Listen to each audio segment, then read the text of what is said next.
Hello, welcome to another video, and this is a very quick one just to give you a bit of a follow-up to my previous video about the Pallof press. This just gives you a couple of extra progressions you could try that are very relevant to people with extension-related back pain. So there's two exercises that I'll show you here. The first one's the harder of the two. So basically it's just an overhead pushing movement, but there's actually no load that I'm pushing vertically. It's the resistance that actually pulling me backwards. Now the height of the cable, I could have manipulated this in many ways. So firstly I started it off with the resistance roughly being head height. Alright, I could have placed the resistance up above here so I'd have it pulling backward that way, as opposed to how it is at the moment when I get to the top. The resistance sort of slightly pulling downward as well. That's actually a little bit harder having it that way. So you almost get a little bit of a vertical resistance, but more or less it's trying to make my spine curvature too great. So this is why it's very useful for someone with extension-related back problems, because basically their core has really got to try and lock this in.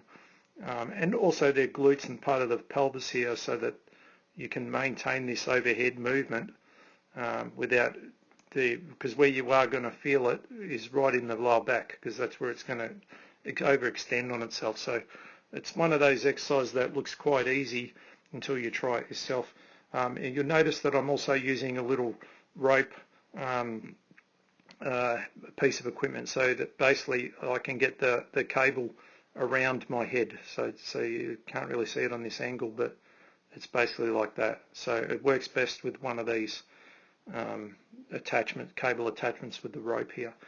All right, so the other progression I'm using here is the half kneeling stance. So the first version was double kneeling. So the half kneeling gives me a lot more control. So if I'm really struggling in the previous one, by having my foot out in front, it actually helps to engage the pelvis on this side a lot better. So I have much more strength. You noticeably feel it, like it's significantly different. Even though the weight is the same, it feels like it's just gone down. All right, and this is also quite handy if you have a problem on one side. So you might notice one side maybe is nowhere near as stable, might be sort of wobbly, or you're leaning out to one side. So this is where it's also useful in that regard. All right, so these are two good progressions you could try, depending on where you're at with your training, and especially if you're someone with that back pain. You know, it's great for anyone without the back pain, but you can really see on these last few, by the way, just how much more I extend up versus, say, these first few where it was a lot harder. You can see where my arm extension, my overhead extension, my elbow's a little bit bent, and that's probably where I finished there. So you can see there, where if I fast forward this now to the end, you'll see that on these last few I really get into it, and you'll see on these last few I really try to exaggerate the overhead part, so as I gain more control and more stability. And you'll see here right there, look at that. So it's almost like my biceps right in line with my ear. All right, so I'm getting this real straight line feeling all the way through with my core working the hardest, because the resistance is going that way.